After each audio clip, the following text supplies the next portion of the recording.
नमस्कार दोस्तों, academic warriors के यूट्यूब चैनल पर आपका स्वागत है। आज के इस वीडियो में हम लोग चर्चा करेंगे inclusive education for disabled at secondary stage यानी IEDSS के बारे में, यानी माध्यमिक स्तर पर समावेशी शिक्षा योजना जो दिव्यांगजनों की है उसके बारे में। तो माध्यमिक स्तर पर निःशक्तजनों या दिव्यांगजनों को समावेशी शिक्षा योजना वर्ष 2009 में प्रारंभ की गई और यह योजना जो पहले से प्रचलित एक योजना थी, जो समेकित शिक्षा योजना दिव्यांगजनों के लिए थी या एकीकृत शिक्षा योजना दिव्यांगजनों के लिए थी, जिसे हम IEDC यानी integrated education for disable children के नाम से जानते थे, उसी योजना के स्थान पर है। और इस योजना के अंतर्गत कक्षा 9 से कक्षा 12 में पढ़ने वाले जितने भी दिव्यांग बच्चे हैं उनको समावेशी शिक्षा के लिए सहायता प्रदान करती है। यह योजना वर्ष 2013 से राष्ट्रीय माध्यमिक शिक्षा अभियान यानी रमसा के अंतर्गत सम्मिलित कर ली गई है और जो राज्य और यूनियन टेरिटरीज़ हैं वह भी रमसा के रूप में इसे रमसा योजना के अंतर्गत सम्मिलित करने की प्रक्रिया में हैं। उद्देश्य देखें तो सभी जो दिव्यांग बच्चे हैं वह जब 8 वर्षों की अपनी प्राथमिक स्कूली शिक्षा पूरी कर लेते हैं तो उसके पश्चात 4 वर्षों की माध्यमिक स्कूली शिक्षा समावेशी और सहायक माहौल में कैसे उन्हें उपलब्ध कराई जाए, इसके लिए उन्हें समर्थ बनाना है, जिससे वह अपनी शिक्षा पूर्ण कर सकें और समाज में सम्मानपूर्वक जीवन निर्वहन कर सकें और समाज के योगदान में और समाज के विकास में अपना योगदान दे सकें। ऑब्जेक्टिव्स की बात करें तो इस योजना के अंतर्गत जो PWD एक्ट है 1995 और जो NT एक्ट है 1999, उसके अंतर्गत जितनी भी दिव्यांगताएं बताई गई हैं उन सभी दिव्यांगताओं से जो ग्रसित व्यक्ति हैं या जो ग्रसित बालक हैं वह सभी शामिल हैं, चाहे वह दृष्टि दिव्यांगता हो या कुष्ठ रोग उपचारित व्यक्ति हो, श्रवण दिव्यांग व्यक्ति हो, आर्थोपेडिकली डिसेबल्ड व्यक्ति हो या मानसिक दिव्यांग व्यक्ति हो या लर्निंग डिसेबल्ड बच्चा हो। सभी प्रकार के जो दिव्यांगता हैं जो कि इन 2 अधिनियमों में सम्मिलित की गई हैं वह सभी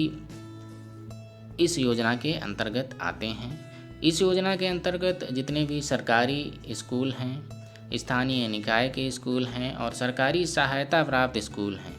उन सभी में पढ़ने वाले बच्चे शामिल हैं। इस योजना की प्रमुख बात यह है कि इस योजना के अंतर्गत जो दिव्यांग बालिकाएं हैं उन पर विशेष ध्यान दिया जाता है, जिससे माध्यमिक स्कूलों में पढ़ने और अपनी योग्यता का विकास करने हेतु सूचना और मार्गदर्शन सुलभ हो। तो इस योजना के अंतर्गत जो दिव्यांग बालिकाएं हैं उनकी शिक्षा पर विशेष ध्यान दिया गया है, जिससे वह अपनी माध्यमिक शिक्षा पूरी कर सकें और समाज के विकास में अपना योगदान दे सकें। योजना के अंतर्गत हर राज्य में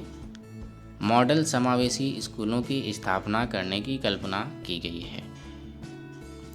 कंपोनेंट्स देखें तो स्टूडेंट ओरिएंटेड कंपोनेंट्स हैं, जिसमें मेडिकल और एजुकेशनल असेसमेंट हो गया, बुक्स और स्टेशनरी हो गया और जो यूनिफॉर्म है और परिवहन भत्ता और जो दृष्टि दिव्यांग छात्र हैं उनके लिए पाठक भत्ता, बालिकाओं के लिए स्टिपेंड और सहायक सेवाएं, विभिन्न प्रकार की जो असिस्टिव डिवाइस हैं उनको जो दिव्यांग बच्चे हैं वह कैसे परचेस करें उसके लिए भी सहायता प्रदान की जाती है। जो दिव्यांग बच्चे हैं उनके रहने के लिए और उनके भोजन की भी व्यवस्था स्कूल में की जाती है और कई प्रकार की दिव्यांगताएं ऐसी होती हैं जिनको समय समय पर देखभाल और समय समय पर रोगोपचार सेवाओं की आवश्यकता होती है, तो उन्हें यह सेवाएं भी प्रदान की जाती हैं और शिक्षण अधिगम सामग्री यह सभी इस योजना के अंतर्गत प्रदान की जाती है। अन्य जो घटक हैं उनकी बात करें तो विशेष शिक्षा शिक्षकों की नियुक्ति की जाए। ऐसे बच्चों को पढ़ाने के लिए यदि कोई सामान्य शिक्षक जो दिव्यांग बच्चों को पढ़ाता है तो उसको भत्ते का प्रावधान किया जाए। और शिक्षण अधिगम जो शिक्षण प्रशिक्षण स्कूल प्रशासकों को अभिविन्यास, मतलब जो स्कूल प्रशासक हैं उनको उनका ओरिएंटेशन कराया जाए। संसाधन कक्ष की स्थापना की जाए और बाधा मुक्त वातावरण बनाया जाए। संसाधन कक्ष में जो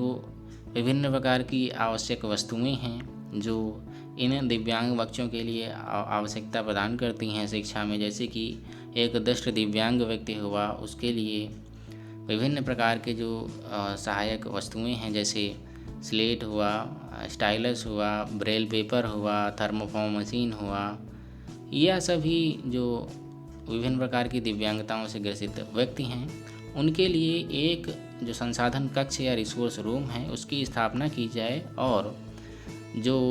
विभिन्न प्रकार की दिव्यांगता वाले व्यक्ति हैं उनके आवागमन हेतु बैरियर फ्री इन्वायरमेंट का निर्माण किया जाए। यह सभी इस योजना के अंतर्गत सम्मिलित हैं। इम्प्लीमेंटिंग एजेंसी की बात करें तो राज्य सरकारें, यूनियन टेरिटरीज, इसके जो कार्यान्वयन अभिकरण हैं वह हैं और जो विभिन्न प्रकार की दिव्यांगताओं और दिव्यांगों की शिक्षा के क्षेत्र में जो कार्य कर रही हैं विभिन्न प्रकार के NGO वह भी शामिल हो सकते हैं इसकी इम्प्लीमेंटिंग एजेंसी में। फाइनेंशियल असिस्टेंस की बात करें तो इस योजना में शामिल जो केंद्रीय सहायता है वह 100% आधार पर है, मतलब 100% केंद्र सरकार इसकी सहायता करती है और राज्य सरकारों से यह अपेक्षा की जाती है कि वह प्रतिवर्ष जो दिव्यांग बच्चे हैं उनके लिए 600 रुपये की छात्रवृत्ति का प्रावधान रखना अपेक्षित है। मतलब जो अन्य सभी सहायता हैं वह केंद्र सरकार द्वारा की जाती हैं, परंतु राज्य सरकारों से यह अपेक्षा की जाती है कि जो दिव्यांग छात्र हैं या दिव्यांग बच्चे हैं उनके लिए 600 रुपये की छात्रवृत्ति प्रदान करें। तो आज की वीडियो में इतना ही। आशा है आपको यह वीडियो पसंद आई होगी। धन्यवाद।